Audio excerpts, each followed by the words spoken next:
ജീവന്റെ ഉറവിടം ക്രിസ്തുവത്രേ. നാവിലാലവനെ നാം ഘോഷിക്കാം. അവനത്രേ എൻ പാപകരൻ. തൻ ജീവനവനെന്നെയും വീണ്ടെടുത്തു. താഴ്ചയിൽ എനിക്കവൻ തണലേകി. ദൈവ തിരുനാമത്തിന് മഹത്വമുണ്ടാകട്ടെ.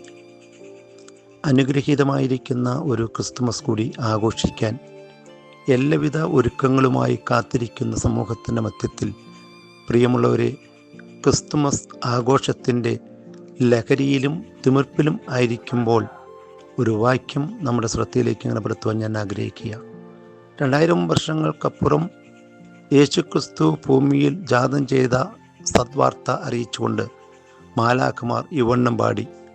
ലൂക്കോസിൻ്റെ സുവിശേഷം 2-ാം അധ്യായം 10-ാം തിരുവചനം. ഭയപ്പെടേണ്ട, സർവ്വജനത്തിനും ഉണ്ടാകുവാനുള്ള ഒരു മഹാസന്തോഷം ഞാൻ നിങ്ങളോട് സുവിശേഷിക്കുന്നു. കർത്താവായ ക്രിസ്തു എന്ന രക്ഷിതാവ് ദാവീദിൻ്റെ പട്ടണത്തിൽ നിങ്ങൾക്കായി ജനിച്ചിരിക്കുന്നു.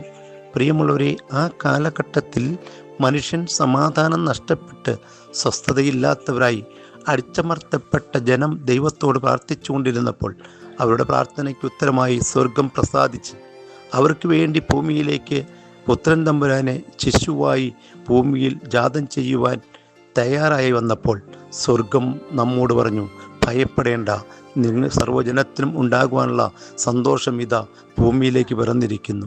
പ്രിയമുള്ളവരെ, ഈ കാലഘട്ടം നാം പരിശോധിക്കുമ്പോൾ യേശുക്രിസ്തു 2000 വർഷങ്ങൾക്കപ്പുറം ജാതം ചെയ്ത കാലഘട്ടത്തിന് അനുരൂപമായ കാലഘട്ടത്തിലൂടെ നാം ഇന്ന് കടന്നു പോയിക്കൊണ്ടിരിക്കുമ്പോൾ ഓർപ്പിക്കട്ടെ, ഈ കാലഘട്ടത്തിലും മനുഷ്യൻ സ്വസ്ഥത നഷ്ടപ്പെട്ട് സമാധാനം നഷ്ടപ്പെട്ട് സന്തോഷമില്ലാത്തവരായി ഭൂമിയിൽ കഴിയുമ്പോൾ, പ്രിയമുള്ളവരെ, മനുഷ്യൻ സമാധാനത്തിന് വേണ്ടി ദൈവത്തോട് കേണപേക്ഷിച്ചു കൊണ്ടിരിക്കുമ്പോൾ, സ്വസ്ഥതയ്ക്ക് വേണ്ടി ദൈവത്തോട് പ്രാർത്ഥിച്ചു കൊണ്ടിരിക്കുമ്പോൾ നമ്മുടെ പ്രാർത്ഥനയ്ക്ക് സ്വർഗം പ്രസാദം തോന്നിയെങ്കിൽ, പ്രിയമുള്ളവരെ, ഇനി ആ പുത്രൻ തമ്പുരാൻ ഭൂമിയിലേക്ക് കടന്നു വരുന്നത് ശിശുവായിട്ടായിരിക്കില്ല.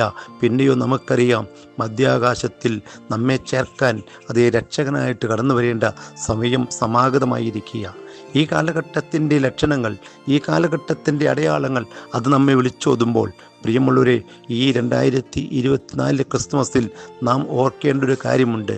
ക്രിസ്തു 2000 വർഷങ്ങൾക്കപ്പുറം പുൽക്കൂട്ടിൽ ജാതം ചെയ്ത ആ ക്രിസ്തു എൻ്റെ ഉള്ളത്തിൽ, എൻ്റെ ഹൃദയത്തിൽ ഇതുവരെയും ജനിച്ചിട്ടില്ല എങ്കിൽ, പ്രിയമുള്ളവരെ, ഇനി രക്ഷകനായി കടന്നു വരുന്ന കർത്താവായ യേശു ക്രിസ്തു മധ്യാകാശത്തിൽ വിശുദ്ധന്മാരെ ചേർക്കുമ്പോൾ, പ്രിയമുള്ളവരെ, ക്രിസ്തുവില്ലാത്തവർക്ക് മധ്യാകാശത്തിൽ വരുന്ന ക്രിസ്തുവിനോട് ചേരുവാൻ കഴിയുകയില്ല.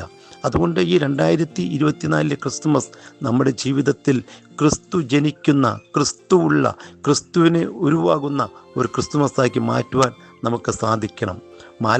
യേശു ക്രിസ്തുവിൻ്റെ ജനനത്തെങ്കിൽ ആട്ടിടയന്മാർ, മാലാഖമാർ അവരൊക്കെയും ക്രിസ്തുവിനെ വണങ്ങിയത് ഏറെ വിശ്വാസത്തോടെയായിരുന്നെങ്കിൽ, പ്രിയമുള്ളവരെ, അന്ന് കണ്ട നക്ഷത്രം ക്രിസ്തു ഉള്ളിടം വരെയും ചെന്ന് ആ നക്ഷത്രം നിന്നതിൻ്റെ താഴെ ക്രിസ്തുവിനെ ലോകർക്ക് കാണാൻ കഴിഞ്ഞെങ്കിൽ, പ്രിയമുള്ളവർ, ഇന്ന് ഈ ക്രിസ്തുമസിൽ നാം ചിന്തിക്കേണ്ട ഒരു കാര്യം, ഇന്ന് ക്രിസ്തുമസ് ആഘോഷത്തോട് ചേർത്ത് വയ്ക്കുന്ന നക്ഷത്രങ്ങളുടെ താഴെ ക്രിസ്തുവിനെ കാണാൻ സാധിക്കുമോ?